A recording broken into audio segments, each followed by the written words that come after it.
Okay,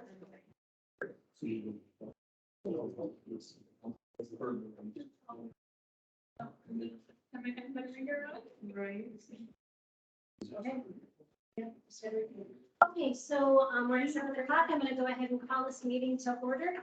And so let's go ahead and do roll call. Brian Sending, Ward 2. Nikki Glenn, Ward 1. Deborah McIsaac, Mayor. Brendan Tiedemann, Ward 2. Travis Shears, Ward 1. All President McCallum report. And so let's start with the Pledge of Allegiance. Pledge allegiance to the flag of the United States of America and to the republic for which it stands, one nation, under God, with liberty and justice for all. Wait a minute. All right, we need to go back to school. I knew stopping at the bar was a mistake. Wait a minute. Yeah. Stop. Yeah, wait a minute. Okay, let's move on to approval of the minutes. So we have the first set.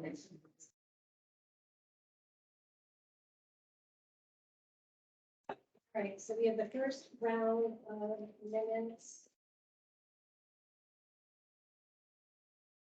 Just do June 14th because that's in green. Do we have any changes or amendments that we need to make?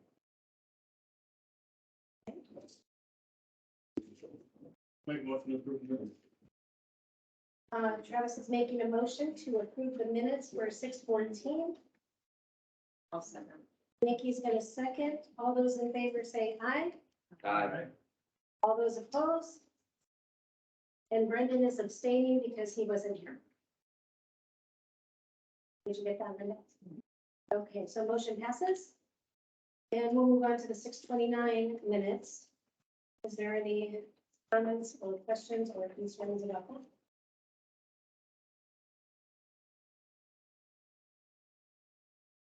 One of our shorter meetings.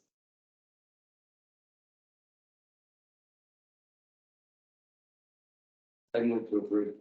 All right, Ryan is going to move to approve as is. I'll second. Travis is going to second. All those in favor say aye. Aye. Any opposed? Motion passes, and we approve the minutes for both the special meetings and the regular meeting. So let's go on to claims payable.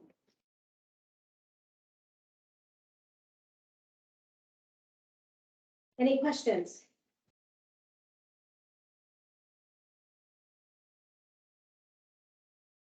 So the Van Diest Supply Company for the West Nile spraying, are they spraying in town? Or is that just the supplies? Those the supply. Works for. Yeah. The supplies, thank you. Any other questions?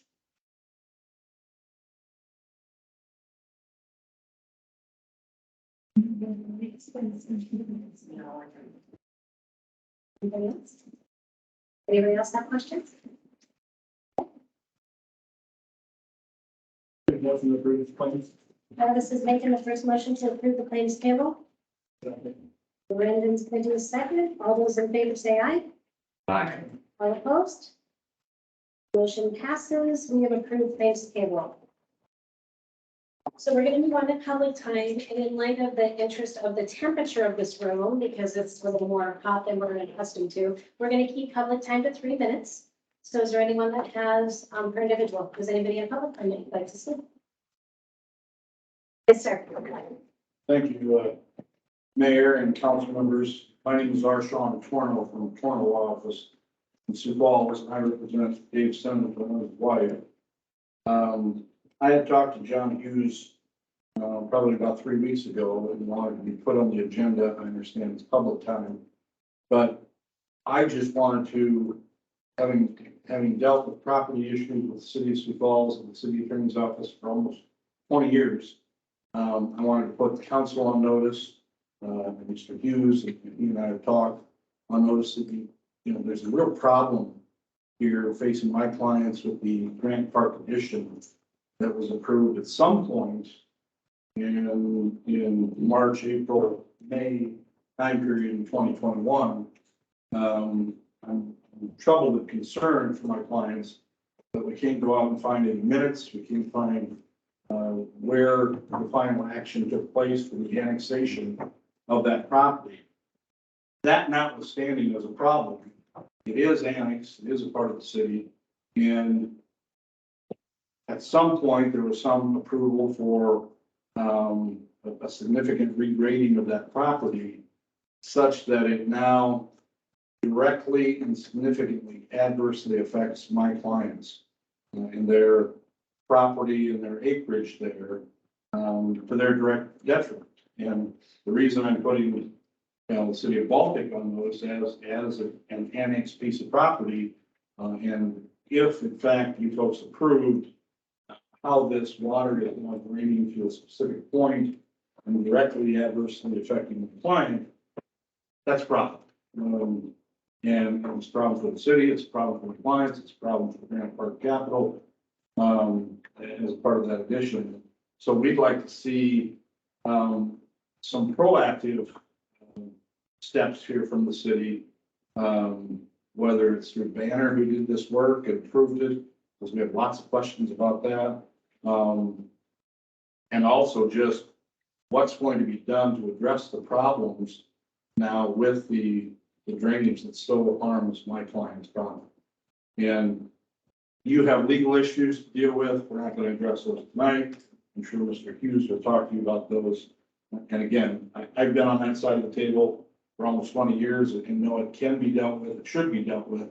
And we would just ask you to sort of take notice of that and put that at the forefront of some of the concerns that have been expressed. And I know my client's been here, I think at some previous meetings and touched on some of the issues.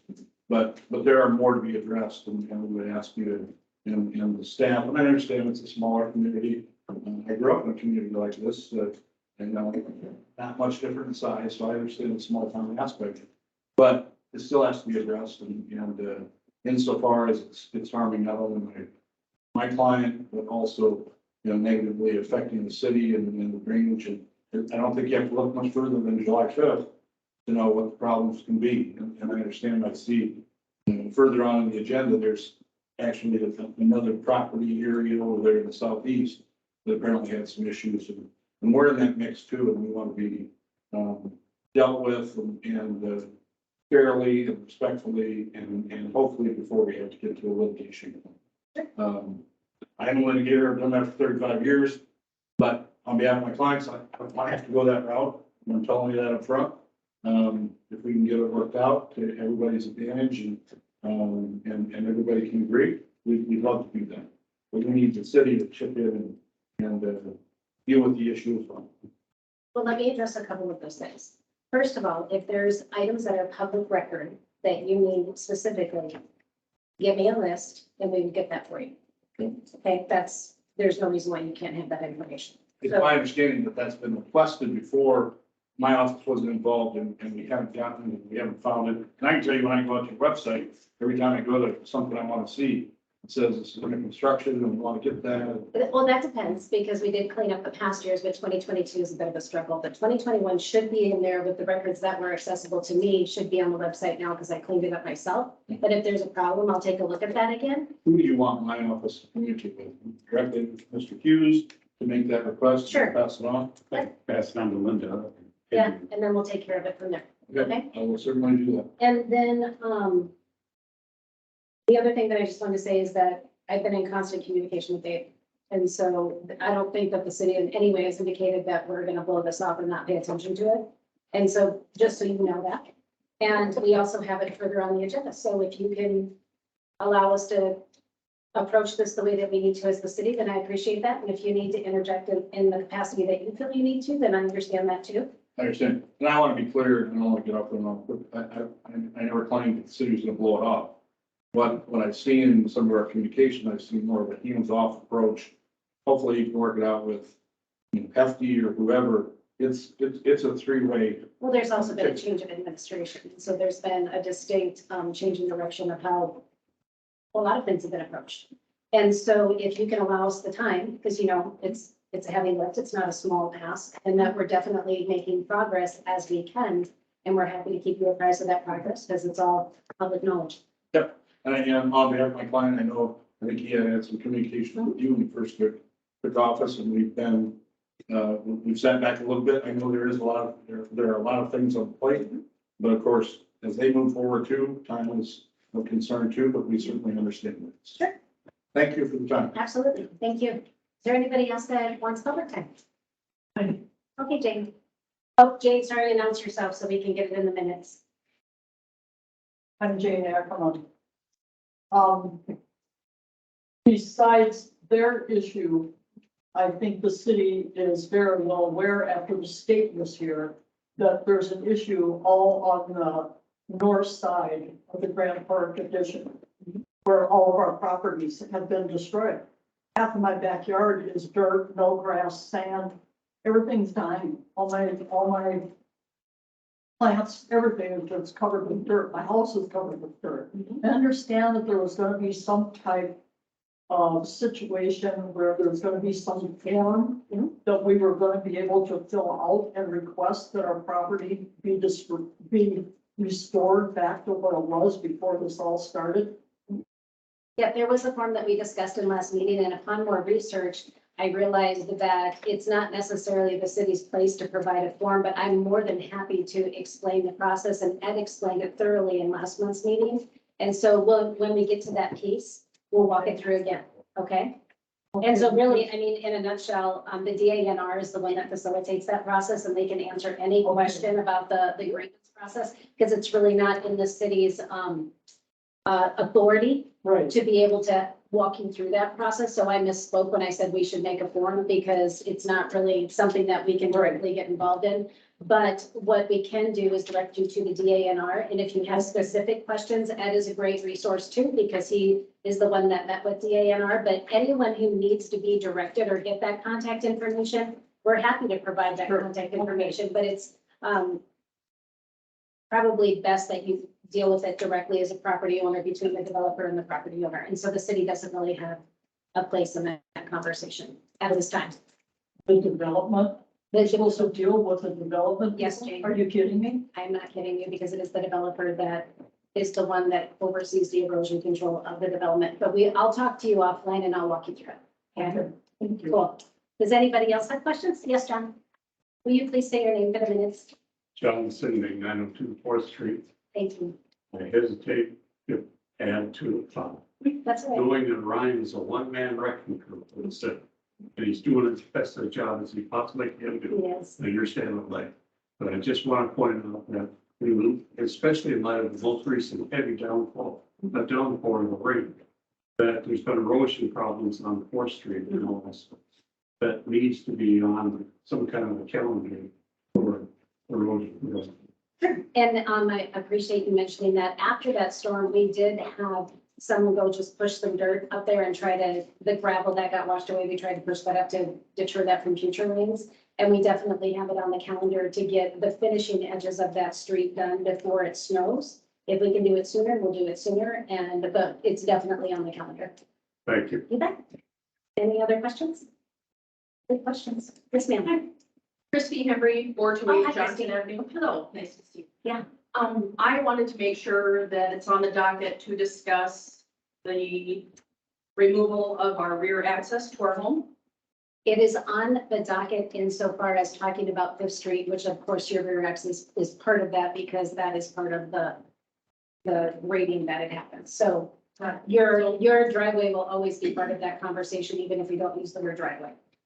Understood. Okay. Am I to be dealing with the city, or am I supposed to be dealing with developers as well? Well, if you feel that you had a damage due to erosion, then I would direct you to the developer. And subsequently in the agenda, we're going to talk about what to do with Fifth Street, and that is up for the council to decide who we're going to move forward. So that will answer your question. Possibly either way. Yeah. Thank you very much. Cool, Christy, thank you. Anybody else that needs public time? Going once. Going twice. Okay, then we are done with public time. Now we're going to go on to old business. Let's go to the really fun topic of Phillips Crossing, a grant for capital erosion control. Ed, do you have any updates since the last time we talked in the meeting? So the state, sorry, so the state came to the inspection, they sent out 2 emails, one for each of Phillips Crossing and Grant Park. In those emails, they had the deadline on the 28th to respond and written form of how they were going to fix or correct the issues on the reports. They're supposed to be telling me what the date for them to have that completed is. When I talked to them, their computer system was down that day, so they couldn't access what was said. They're supposed to get back with me this week on when the deadline is for completion. They have started to do items that were on the list. They haven't gotten more close to completing half to even probably not even quite a third of the issues. As soon as they get that date, I'll give it to the mayor to coincide with city council so that you guys can post it or whatever you want to do. So to bring everybody up to speed, when we called the DANR, we talked to the local people were elevated the issue to the state. The state came on site and reviewed everything for an extensively long time.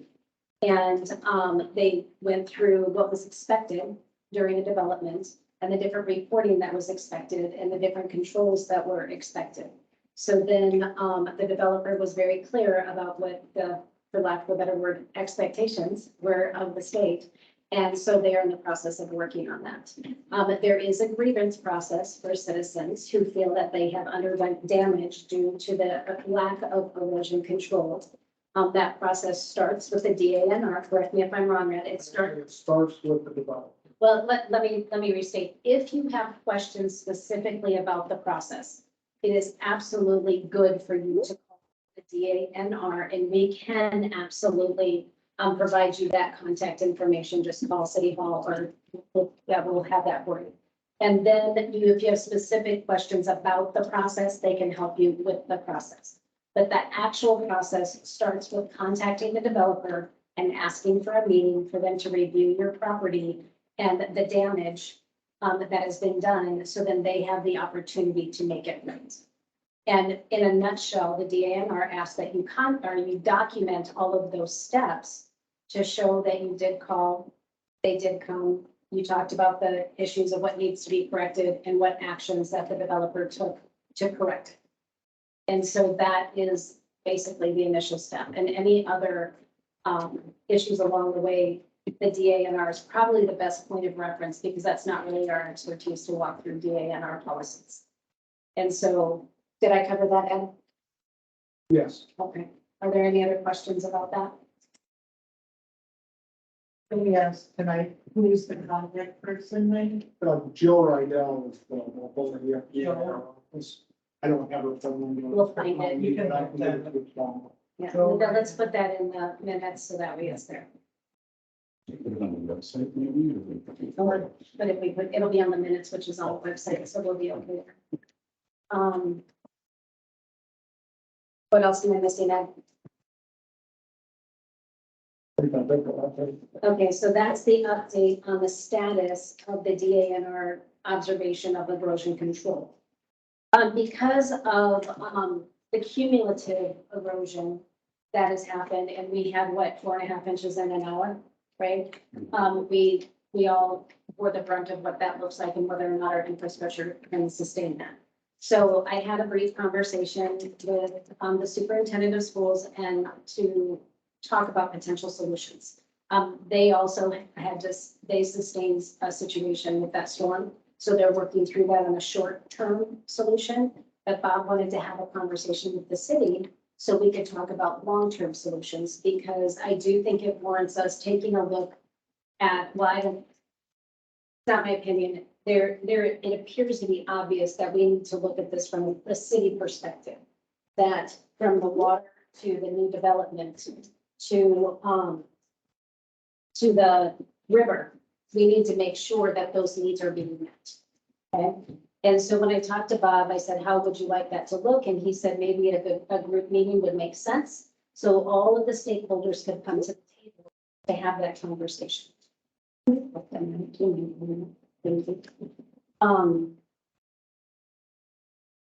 So in my mind, stakeholders, if you're wondering what that means, because that's an overused word, right? Stakeholders would probably include, the developer, any parties that the developer wants to invite. I would like to, include the city and the city council, which would make it a public meeting.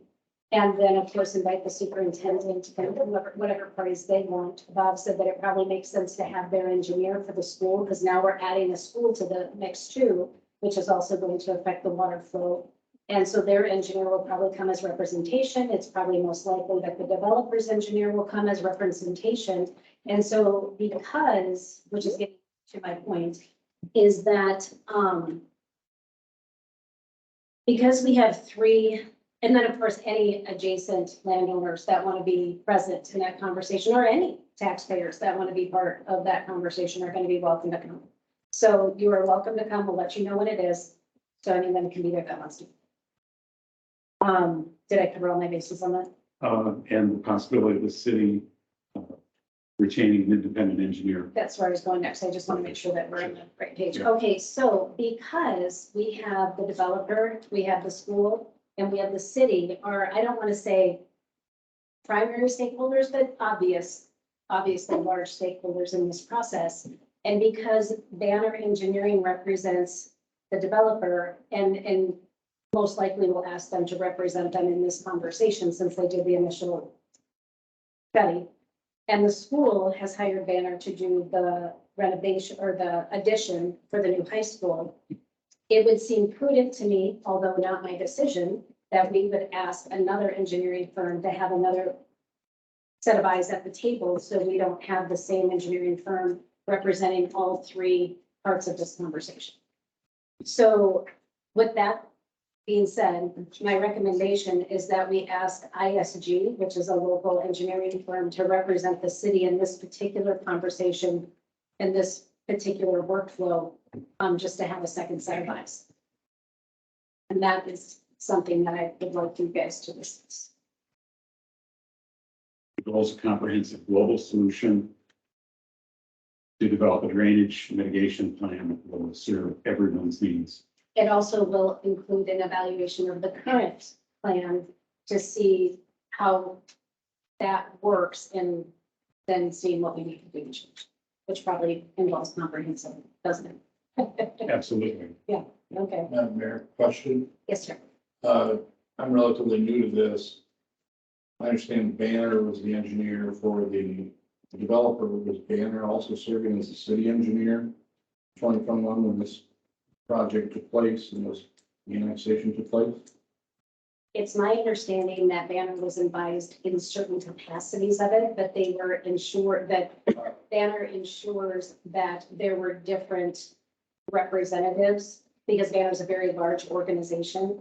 So in order to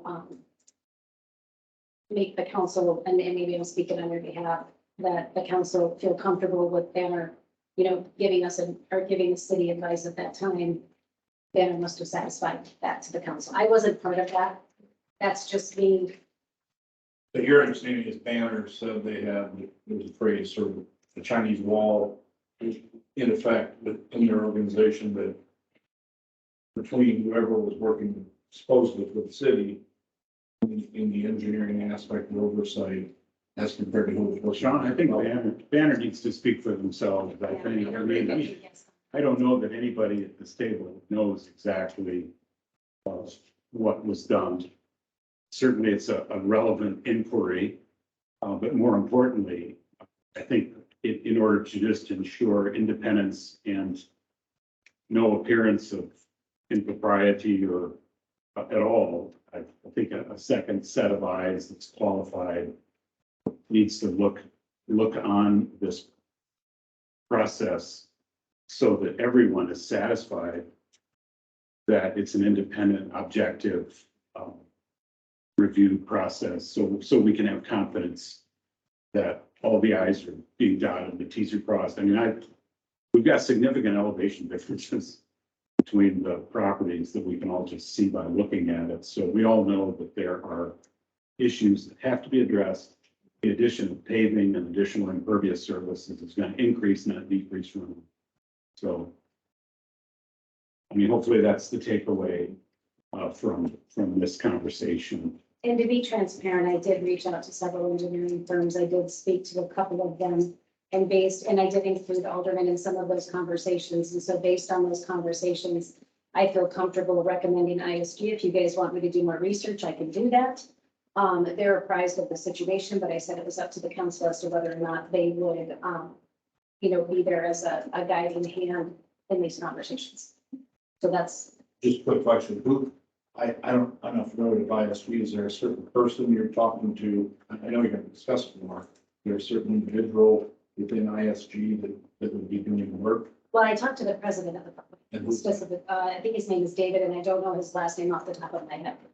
And so, but I did talk to the president, and they have an engineer that is assigned to the public sector. And so, I would imagine that he would be the person, but I can't say it hasn't been determined because the council hasn't decided. And I'll look them up, are they in Sioux Falls or where are they? Yeah, they're based out of, right, Ryan? They're based out. Their headquarters is out of Mankato, but they have Thank their you. state office is in Sioux Falls. Thank you. They're in multiple states. They have a wide breadth of capability. That's why I felt comfortable. Well, like John was saying, more eyes to look at something, the better. I mean, I don't see any fault in that, bringing in a second engineering firm just so we can have a different point of view. They'll catch something that one of us will miss or what the other people miss. I mean, I don't see why not. Alan, is there anything at all? Got a question about that. Oh, sorry. Yes, sir. Sure. Brad, one more question. All this discussion, in my mind, was leading to additional costs that are gonna start skyrocketing here. Do we have any sense of where the costs are gonna land? I don't at this moment, but once engineering firm is approved for me to speak to about the matter, we'll get better ideas of numbers and estimates. Any other questions? Any other discussion? Do we need to make a motion for this or do we? Since we're choosing a representative, I think to the extent you want to retain ISG, I feel more comfortable if all of you reviewed the contract, right? Yeah. but certainly I don't know that there needs to be a motion for you to continue discussions and to bring that back to the council so that I guess at a special meeting or the next meeting, action could be taken and then we'll have numbers like Mr. Sinding's talking about. And hopefully some probable estimates of what at least initial review would be.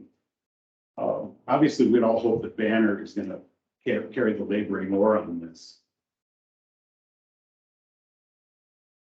Okay, so at this point in time, I'm given permission to move forward with ISG to present a contractor proposal of how they would address this and you guys can approve.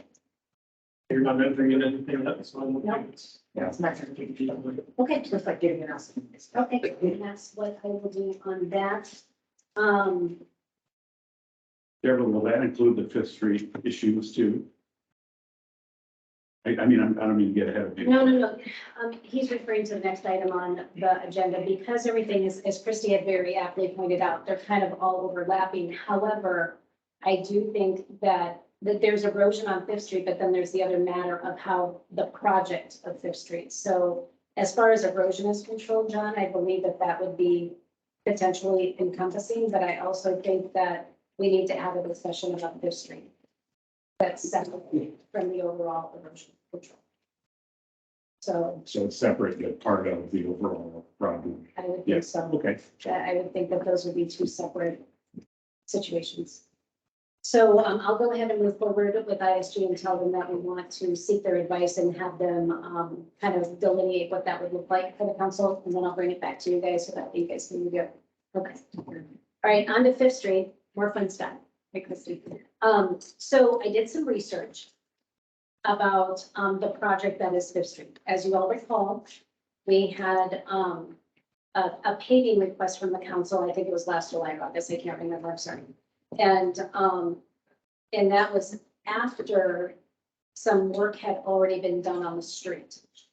And so, because of scheduling, the paving wasn't done. And then when our administration came to look at it, we didn't find the dollars in the budget to be able to complete that project. So we started reviewing what happens when a street project happens. And so it's my understanding that when there is a project or a street project, there are certain steps that need to happen. And so there needs to be, here, I have just a couple of notes here.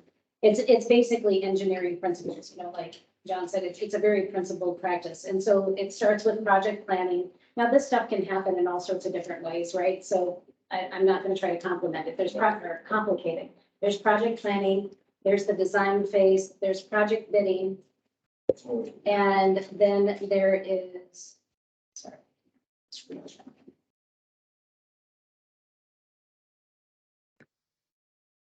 What am I doing? You have a statute. I do. I don't know why. this one- That's so weird. Well, okay, so it's project bidding, then it's execution. Oh, that's because it's in the S drive, that's why. Okay, so project planning, design phase, project bidding, the construction phase, and then the closeout. Sounds about right, doesn't it, for construction planning in a general 5-step plan? Okay. High level. So there's also some statutes that we had this. Yeah, so we also found some statutes that and that document resides in this here, and so that's why we can see it. We go. This one, okay. So then we were looking at state statutes so we could understand what's required by the South Dakota Codified Law. And so, so when any street is laid out or its boundaries changed, the governing body shall cause an accurate survey and plat thereof to be made and filed with the office and the finance officer, and then also with the office of the Register of Deeds. And so when I was trying to do some research, I did ask, where's the project plan for this? And I did receive a document of the survey numbers, where it said, it was basically an elevation document. And it covered 450 feet long and it was elevations. All of this we can show together. And so I think we all understand that the process that probably would have been ideal was not followed. So what we're trying to figure out what to do is what do we do now? And I'm not really, I understand why it happened the way it did, because historically how things have happened in our city. But we need to right the ship and do things correctly. And so we want to make sure that we're doing our due diligence and making sure everything is right. The way it was explained to me is that it was a 3-phase process. 1, they were going to level off the road. 2, the city was going to pave it. And then 3, they were going to go back and finish the edges. So that's why it was, for lack of a better phrase, left in the condition that it was in, because they were expecting the city to come back and pave it for your guys' conversation. Does this all sound accurate? When I heard that in depth of the process, I mean, it makes sense, I guess, as to what the process would be, all the specifics of it. I Okay, think that was part of the conversation we had, but it sounds like it would be great. just so you guys know that conversation I had with Pat Carey to understand what had happened. And he didn't necessarily say that he was specifically in those conversations. What he said is, this is what's most likely had happened. Just to be factually correct. Okay. And also uncovering and talking to different citizens, they had experiences where they called City Hall on the day that the road was being shaved down and City Hall wasn't aware of it. But then there were citizens that had spoken to representatives of, the governing body that were aware of it. So there's a lot of fact finding that we still need to uncover to figure out exactly what happened. Yes, sir. Bottom line is Yeah. that state statute requires a survey to be done anytime you're changing the grade or the width or you're redoing the street, which is what was happening here. And when a plat is done, the qualified land surveyor will go out, and Banner has several of them. They go out and they shoot their lines and they come up with a plan on how to redirect this intersection. A plat has to be approved by the city council. And then it's filed as part of the public record. And so that's the step that's missing here. Deborah's outlining the sequence of events that led to it not happening, which is, well, we're going to do this anyway. But the bottom line is that just because of the way things progressed and the delays and the other issues, this is the situation that we're left with now. And now it's time to fix it. And so there needs to be an engineer, needs to be a licensed land surveyor go out there and prepare a professionally done plan, which then will be replatted. And they'll have to take into consideration drainage and other erosion issues. And then that will be done, the fix for it will be done in the context of a city council meeting where you'll see all this happen. So. And can I say something on that? Of course. As far as that goes too, that will directly address the driveway issues with the rear access. It has to. That are addressed at the time. Yeah, somebody has to have an overall view that's an engineer of the entire, have eyes on the entire project and be able to factor in recommendations that are based on the, producing the best outcome that can be achieved for everybody. Just a second, and just so you know, Banner wasn't the engineering firm that did the project. Just so we're clear on that, because we keep saying Banner's not the one that did that elevation. It was Who did that? Metro. Oh, that's Metro. right. That's true. Okay, Metro wrote that Yeah. elevations. my apologies. How much can I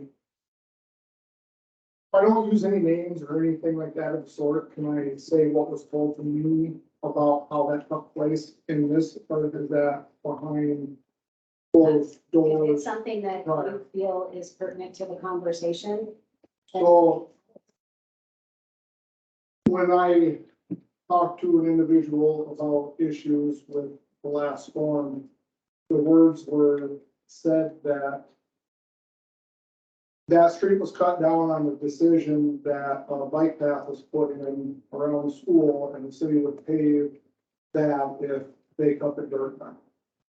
So they took the initiative to cut the dirt down, pave the path around the school, in conditions that was gonna get paved. Whether there was infrastructure underneath it or not, that was the agreement made by two Pacific people. And that was it. And that's from one of the Pacific persons, what I was told. And that once it was cut down, the city was taking care of everything else for maintenance and. paving. And I will say in the interest of one of those, go ahead. I'm sorry. No, I don't know what to do with that motion. Okay. Right? Yeah, I mean, I don't remember that specifics. It didn't involve anybody that's sitting. Yeah, no, I understand that. I just. I don't think it was ever even told to council. Yeah, right. So what I will say is because there has been times where certain individuals have helped out the city with past projects, out of generosity or whatnot, there is a history of being helpful. What makes this particular, and I'm not faulting anyone for that, because, we appreciate people being helpful. What makes this particular project a little stickier is because it's an actual municipal road. So the fact that it's a road and there's a very specifically defined process by ordinance, what has to happen when a road changes, that's what makes this kind of tricky, and that's the biggest reason why we have to take another look at it. Well, multiple parties are affected by this, so I mean, that's. There's a process, and the process wasn't followed, so we need to follow the process. So again, what I'd like to recommend is that we have a third party, because we have Metro that did the project, you have Banner that commented on the project.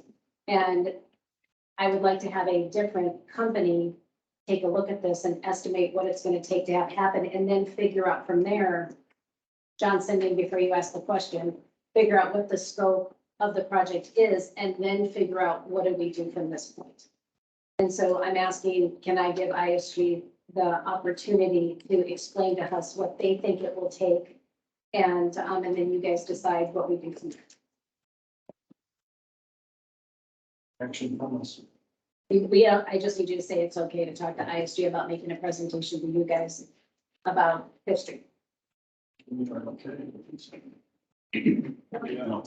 Yeah, you know, that's what Consensus is fine. That's great. So I'm gonna do that? Yeah. Okay. So Madam I'm, Mayor, yes, ma'am. if I may, I think it's wonderful that our current council is doing what they need to do to right the ship, to make sure that things are handled correctly within the process. But after seeing the mess that we were left with after the last bit of rain, and knowing that it sounds like the erosion control correction is going to be very time consuming and might be out there for an extended period, and understanding that the people on Fifth Street were promised a paving, I just have to kind of wonder how prudent it is to go forward with paving that until the erosion problem is completely corrected. Rather than having us expend money on a paving project that then we have to go in and do things like on Fourth Street because of the erosion undermining what we spent good tax dollars. I understand your concerns, and so the purpose of talking to ISG is to understand the scope of that, and also we talked about how this is all overlapping, right? All of it's kind of built together.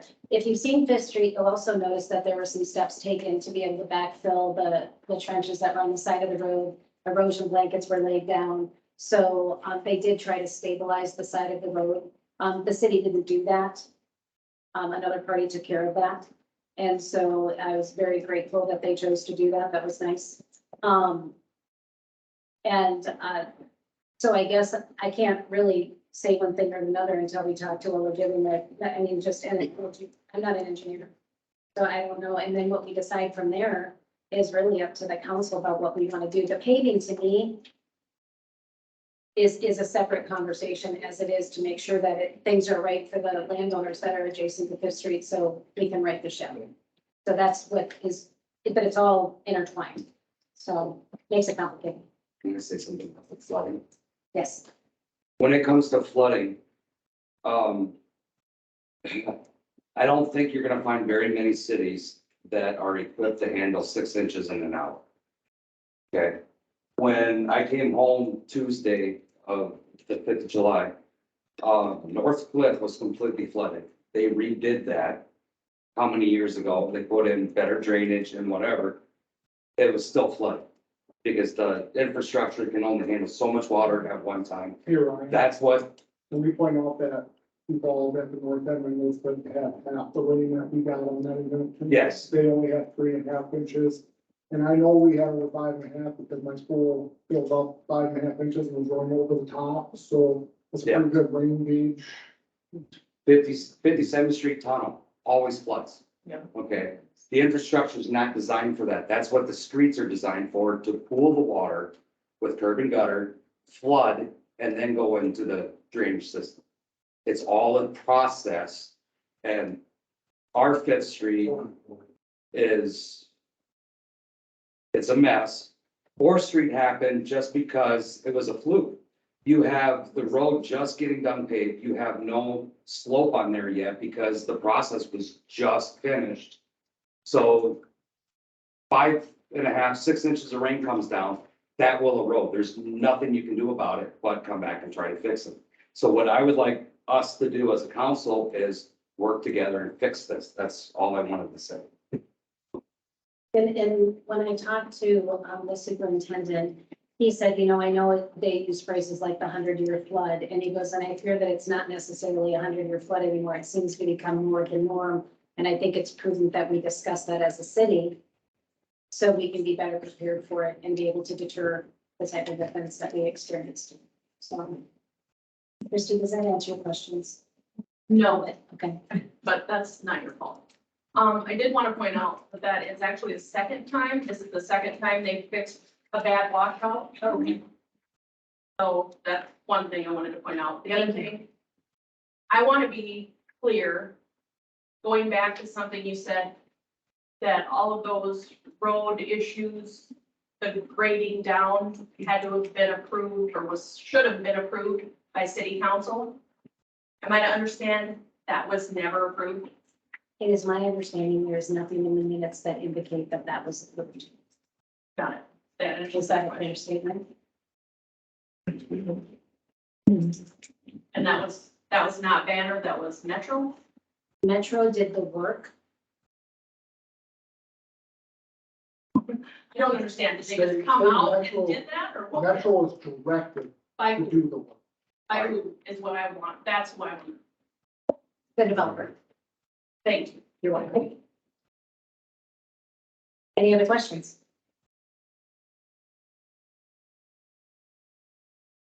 Okay, so I'm going to move forward with ISG to understand where we go from here. Yes. And now let's talk about grass. So the mowing service, as you guys are all aware, when we came from, oh gosh, thank you, you're right, I can't move on from Fifth Street because we, is Ryan here? Yes. Hey, Ryan? Yeah.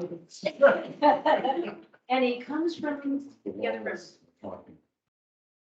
Ryan, would you talk to the council about dust control, please? Actually, I just got a bid from PX. Not available. To do calcium chloride or dirt dust control on Fifth Street. Yeah, the bid in front of you for 215402 for them to apply it. With this project, they wouldn't be able to get to it till the end of July at the earliest. They are booked out that far. And another thing, talking to Ryan, there is really no gravel on the street that would sustain this chloride on it. So there would be probably additional $200 to $2,500 worth of expense for gravel to be put on it for you to apply the chloride on. This comes up to just about $5,000 just to do from city limits to the paved surface on Fifth Street. Well, the other option is just walk the road and send people through Grand Park so they can't speed down the road and create a bunch of dust too. There is that.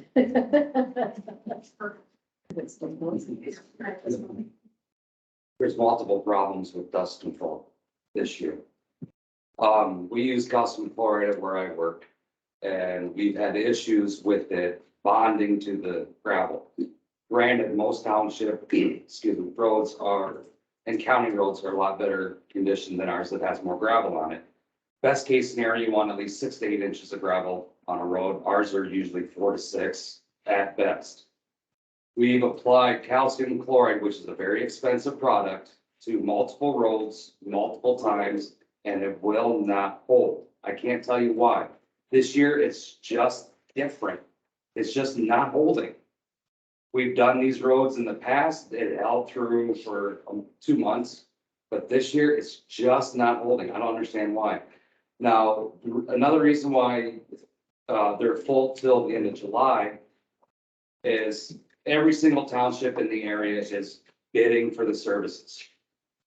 Split Rock out, that's near Brandon, that's Brandon Township, Split Rock Township. They've got a contract with the company who has rail cars full of fluoride. They were contracted to do 16 miles. They only did 6. They ran out of fluid. That's how short it is. Shortages it's unreal. Everybody wants it. Everybody wants dust control. Everybody wants it right now. And the person that I talked to, out of Rapid City, they come to this side of the state 2-3 times a summer, and they're booked for the next 2 weeks, and then they're going back. So if we would talk to them, it wouldn't be till fall. By that time, what's the point? You know, you're gonna have snow and ice. I have a question, unless you're still explaining. no, go ahead. And you and I had a conversation about an alternative dust control element. Did you? I'm have trying any to get a words? hold of the guy, there's an alternative product now that, is actually formalized water. We use it in all of where I work, gravel pits. Now we have semis coming in there by the fleet every day constantly. We have to spray it every week.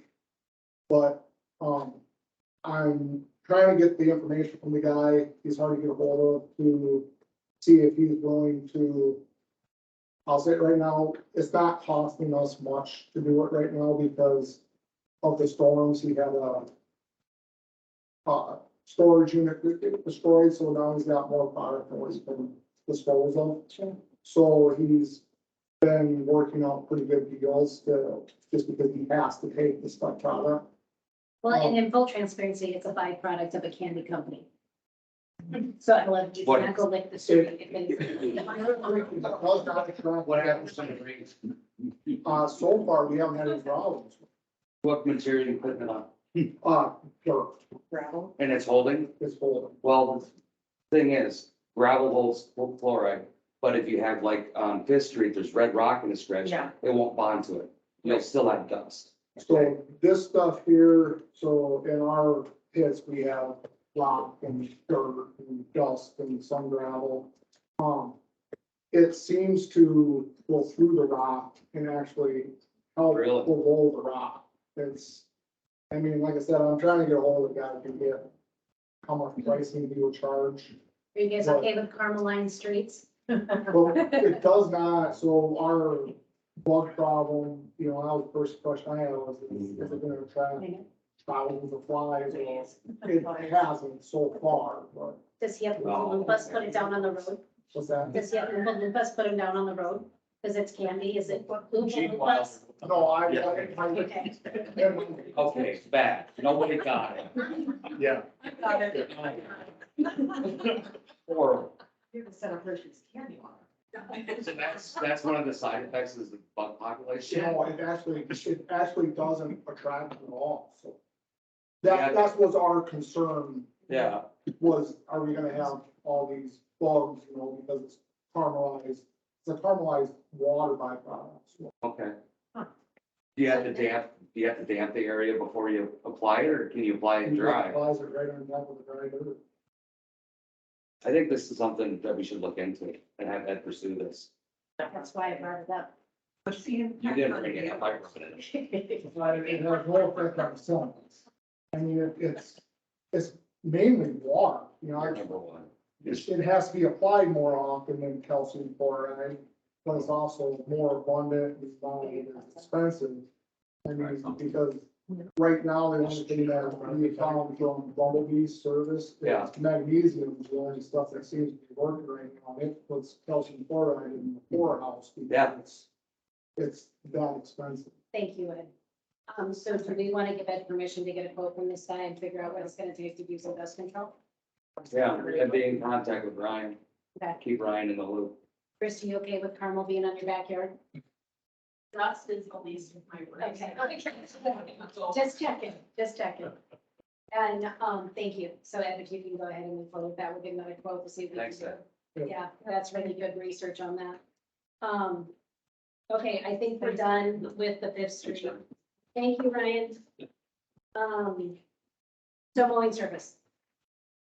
So, the current company, All Seasons, mowing has been doing our parks.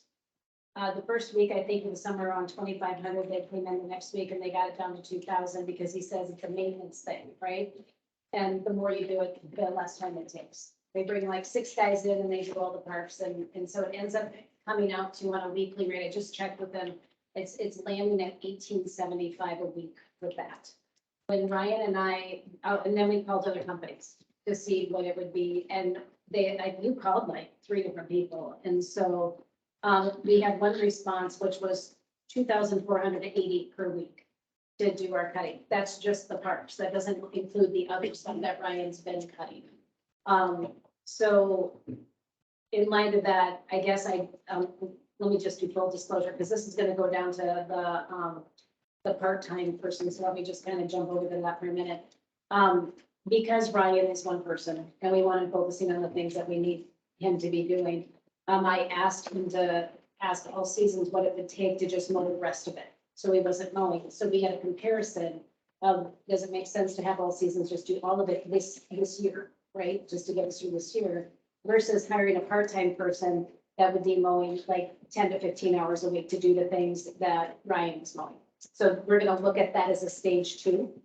So stage 1 of this is I would like to ask the council to give permission to just let All Seasons finish up the season at the 1875 a week.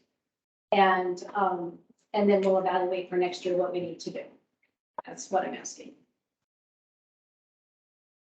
So there is someone part-time that mows part-time right now, No, right now Ryan Potts is doing it. He doesn't. but there's someone that's gonna come in. part-time. As a second conversation, because we need to handle the overall contract. Oh, So I'm asking that we can approve his weekly contract of doing the parks for 1875 a week. And so we don't have to touch it. I think they've been doing a good job. I think they've been doing a very good job because I go and check. Is there any other feedback on how you think they're doing? They're mowing, the job to do. But they do a pretty good job. So I guess the thing that I'm asking is, can we continue with this service through the end of the season? where are the funds coming? Under what, Mainly yards, parks maintenance. sewer, you know, the boom, well, no, they're not gonna use them. Ryan's doing, you know, right in next. So Ryan Potts and I sat down and we did the math of what it would take to hire somebody to do that, use our equipment, use our gas, and it was basically a wash to have the service do it. It's based on the overall numbers that we were trying to figure out. We're like, it's, So the money's already budgeted for this. We're not, Linda, we're not stretching too thin with this. well, in light of what we'd be paying if we had to pay a person. Right. Okay. Then, And the equipment and the gas and the And then- wear and tear. yeah, we don't have maintenance, so let's, I don't see. Well, we're not paying it. What do you guys? And I'm going to get done for that. Just translate that into man hour or man time that would take for 2 guys. We have 2 big mowers we usually use. Where you pretty much cycle all week long. Yeah. Yeah, And it's not, Yeah. the resolution's not terribly far off of what physical manpower is. So it gets done. Well, and obviously, we can evaluate for next year, and if we want to do a bid process, we could do a bid process. This was an emergency situation, and we needed to make sure the parks were mowed. But it's turned out to be kind of a decent financial decision if you guys want to move forward. I don't see any reason why not to if the numbers match and it's not our equipment, it's theirs. They'll have to do maintenance and all that. I would definitely make a motion to approve continuing the mowing service the rest of the village, like grass growing season. Second. Okay, so Brendan's gonna first that, Ryan's gonna second that to continue with the mowing service, originally with just the parks. Because that's what we had originally contracted them for, and then, That's what it is. they think the right. And so, And that's. not- we'll get down to that other piece, but I just wanted to have the topic be all in one spot. So that's mowing service. Did you want to? Richard vote. Oh, yeah, I'm sorry. All those in favor? Aye. Anyone opposed? Motion passes. We're gonna stick with All Season through the rest of the mowing season at 1875 a week. So, Thomas, I did the math on that for 2 people at 40 hours a week. He said it's like 2 people through. 1875 divided by 8 is 23.43. Almost. No benefits. Yeah, so 100% a lot. Yes. So I remember, right, I think. Yeah. That's what we have for roughly manpower mowing, right? Well, and when you figure the cost of labor, you have to add another 30%, right? Carrie, that makes sense to go 30% on top of the base pay for all the benefits and stuff on a full-time employee. Yeah. Yeah, so it's, yeah. Yeah. Table, that's. What? Yes. Yeah. Yes. Okay, so we'll move forward with the mowing service. Thank you for that. We'll address the second piece of that later. Lacey, you're gonna talk about utility report, correct? Sure. It's looking so much better. She's talking about water bills, just so. Yes. Water bills. We had very few calls this last month for people not getting them. So hopefully we resolved that. There were 16 notices hung up last Friday for shut off. And by the end of, well, I'll say by Monday morning, we had 11 people call in and pay in full, and the rest of them made a good chunk of a payment to get things caught up to the point where we're good to go. So it looks so much better. That's great. Well, and just see, thank you for that. That took a lot of effort, by the way. And just so you guys understand this, because I didn't understand this, there's 4 ways to pay a water bill. So they're working 4 different systems, right? So you come in and pay by check. You go online and you pay that vehicle. You call your bank and you do a bill pay, and then they're doing a direct wiring over there. And then there's one other method. What is that again? I forget. Direct control. There's the check. Oh, the auto pay, the Yeah. auto pay. Thank you. I don't use auto pay, so. Yeah, so there's 4 different ways in 4 different financial systems that they have to manage to do our water bills. So it's arduous. And so what they're gonna do is they're gonna look and see if there's any efficiencies, for that, to see if we can present a better solution. But right now, that's what it is. But it seems to be working, and thank you very much. Appreciate it. Thanks, ladies. Yeah, very, very much. Okay, Legion contract. As we discovered in a past meeting that we had a Legion contract that was not executed by the Legion. And so, I believe John drew up a new contract for the Legion, because we had said, even though we're not using that space, other, committees are using that space, so it would make sense to, continue with the contract as we had original intent there. And so, John, do you have anything to add on this, or? It's just a super simple document, gets rid of a 5-page document and just structures it in terms of a letter agreement with American Legion Post 175. It's on a on-demand basis. It's terminable by either party at any time. So the only thing that needs to be fixed or decided by the city is, in I suppose in discussions with the Legion, is the amount per use to be, Well, the amount was 3,000 for the year. yeah, which is a lot. That's already been paid in full. I think it was an exchange for the small price they paid for their liquor license, if I recall. That was just half of that 3,000, it's $1,500. Yeah, Is what the liquor license was, so that's what the region. The operating agreement. Yeah, it was basically, they didn't get the deal liquor license, would be paid them. And that was the understanding I was under, so why that amount came. Well, then what I would say I basically. didn't, I was just gonna say, I didn't negotiate that amount, that was just the information that was asked for. Well, there's 2 ways the city could do this.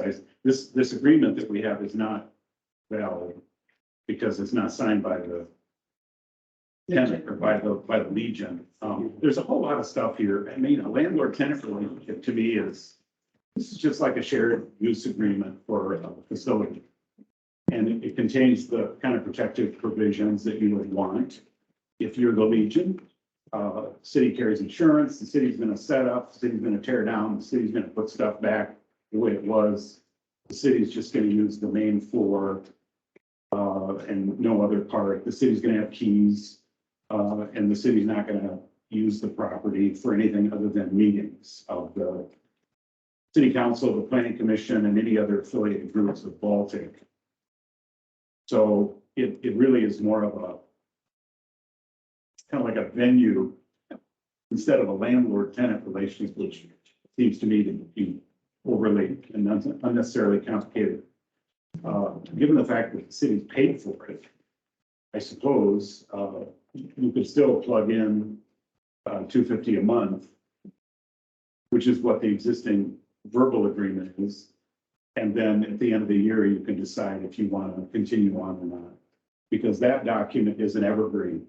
It keeps going until one side says, I'm done. And then it's an easy out. So that may be the thing to do. Would be to just have a motion to approve it put $250 cash per month. Yeah, I know that seems like a lot of money, but when that thing came forth, it was $1,500 is what they came to us for liquor license. Yeah. But at the same point, we're using that Legion at least once or twice a week during this whole annexation Yes. process. It was being used a lot, it was costing us like a ton of. The Yeah. utility bills alone up there are $1,500 a month. Understood. It's like, That's where it all came from. It's basically an afterthought now, guys. I Yeah, mean, we just want to legitimize Just that. correcting the initial error. and if you want, I mean, you could just continue on the way you are through the end of the year. We can revisit it. You can revisit it in December. I mean, I can see one, maybe a, the stakeholder meeting. I can see the Legion being a good. Kind of reminds me of the old story about the city charging the school district tens of thousands of dollars for a tapping fee. All that stuff it always comes back to haunt you somewhere else. So, Okay, so. So, yeah. Go I ahead. mean, personally, I think that Since you've already paid for it. you already. Yeah, I mean, yeah, So either we just keep with the verbal agreement that we have now, because we already paid for it, or we legitimize it with this agreement. What would you guys like to do? I would make a motion to approve this legitimized version. I'm not a fan of verbal agreements. Not that I ever believe that the Legion or the city will ever try to Right. back out of it, but Agreed. on an in writing type of person, so. and revisit the contract and stuff. No, we don't have to revisit it in December, it's. Well, do you want to put Well- a date on it? Yes, I want to put an end date on it. Because every lease has an end date. Unless it's just a Well, we can end it whenever we want to, for, Yeah, for EPL. currently. send notice. If we don't want to, we say, I don't want to use it anymore, all parties come back already. Okay, so I have a first to go ahead and sign the new agreement with the money we've already paid. So, Brendan's gonna second that. All those in favor? Aye. Yeah, any opposed? Motion passes. I'll amend that slightly and email it to you and Linda. Is that all right with you guys? Is that He's gonna be with the, Yeah, I'll just make that one change to reference the existing prepaid agreement. perfect. That's perfect. Okay.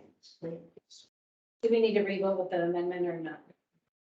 Okay, all right, cool. And then, maintenance assistant position is still open. We've been in negotiations with a couple other people. So if you know anyone that's interested, we're always taking more candidates to talk to. We get to work with Ryan Fox. He's an amazing guy. So if you're curious, tell everybody you know. You should only say that because he's right over there. Oh, no, you're fine. So that's what's going with that. I'm sorry, what I missed. Did you only say that because he's right there? No, I say that all the time. So what I'm gonna do now, just so you guys know, the last time we had a 3-hour meeting, the file was too big and I still have to compress it. So I'm just gonna stop recording and start recording because we have now finished old business. So I just gotta take a little minute here to stop recording